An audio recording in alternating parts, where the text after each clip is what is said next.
नमस्कार शेतकरी मित्रांनो, आपण ज्ञानेश्वर दादा यांच्या शेतात आलेलो आहे आणि प्रत्यक्ष तुम्ही बघू शकता की किती सुंदर अशी झाडं जगवलेली आहे. दुष्काळी पट्टा म्हटलं तरी वावगं ठरणार नाही अशा क्षेत्रामध्ये ह्या माणसाने हाय डेन्सिटी प्लांटवर काम करायला सुरुवात केली.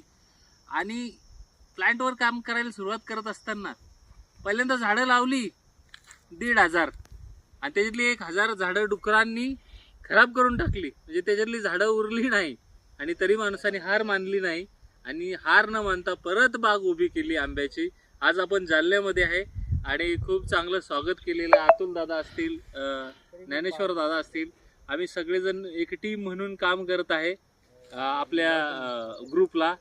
आणि त्याच्यानंतर आपण वेगवेगळ्या ठिकाणी जाऊन अभ्यास करायची का गरज आहे, तर हे मला समजलं की इथली जमीन चे प्रकार आणि त्याचबरोबर उपलब्ध पाणी ह्या गोष्टींचा ताळमेळ साधून छाटणी तंत्रज्ञान पण वेगळ्या पद्धतीने करायला पाहिजे. इथं आल्यावर लक्षात आलं, कारण आपल्या इथं रेड सॉइलमध्ये आपण 1.5 फुटावरच्या कटिंग घेतो.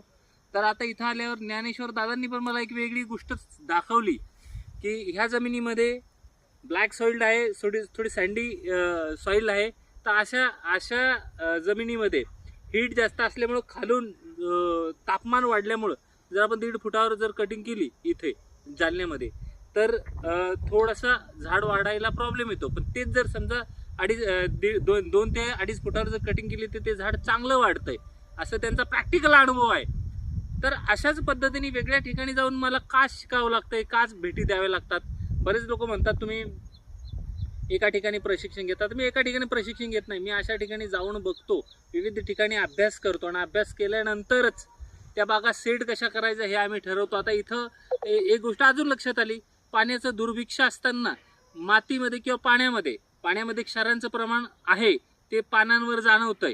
मातीमध्ये थोडं तरी चुनखडीचं प्रमाण आहे हे लगेच जाणवतंय, कारण पानाच्या कडा आहेत त्या सुकलेल्या आहेत. मग अशा ठिकाणी आम्ही काय करणार आहे की आता आमचा याच्याबाबत हे नाशिकला आल्यानंतर आमची चर्चा पण झालेली आहे की याला ऑर्गॅनिकमध्ये कन्वर्ट कसं करता येईल, ऑर्गॅनिकमध्ये काय काम करता येतील. या सगळ्या ऑर्गॅनिकमध्ये काम करून या जमिनीमध्ये जास्तीत जास्त बॅक्टेरियाचं प्रमाण वाढून जास्तीत जास्त अन्नद्रव्यांचा पुरवठा कसा ह्या झाडाला करता येईल याच्यावर इत्थंभूत अभ्यास करावा लागेल. आणि त्याच्यानंतर आपण त्यांचं शेड्यूल बनवणार आहे. शेड्यूल बनवूनच आपण इथल्या बागा ह्या सेट करून देणार आहे.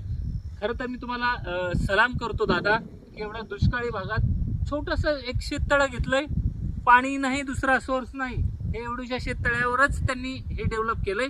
आणि भविष्यात खूप सुंदर अशी ही बाग पुढच्या 3 वर्षात खूप सुंदर अशी बाग होईल. आणि पुढच्या 2 वर्ष झालेले आहेत, 3ऱ्या-4थ्या वर्षी यांचं जेव्हा उत्पादन येईल तेव्हा परत मी व्हिडिओ तुम्हाला काढून इथं टाकेन की जालन्यामध्ये कमी पाण्यामध्ये किती सुंदर असं आंब्याचं उत्पादन घेता येऊ शकतंय आणि घेऊ शकतो. याचं जिवंत उदाहरण ज्ञानेश्वर दादा असतील. आता दादाच्या बागेला आता आपण पुढे जाऊन भेट देणार आहे. मग इथलं आपल्याला डायरेक्शन समजलं, इथली सँडी सॉइल समजली, तर याच्यानंतर आपण सगळं ऑर्गॅनिकवर काय काय याला द्यायचं आहे याचं शेड्यूल यांनी मला कालच माती परीक्षेचे रिपोर्ट दिलेले आहेत. ते सगळे एकत्रित करून आपण त्याच्याबरोबर शेड्यूल बनवून आपण फिक्स याचा प्रोग्राम करू दादा. आणि त्याच्यानंतर ही बाग नक्कीच चांगल्या पद्धतीने 100% येईल आणि तुम्हाला लाखोत ही बाग कशी उत्पन्न देईल याचं जिवंत उदाहरण तुम्ही या भागातला ठराल. धन्यवाद. जय महाराष्ट्र, जय बळीराजा.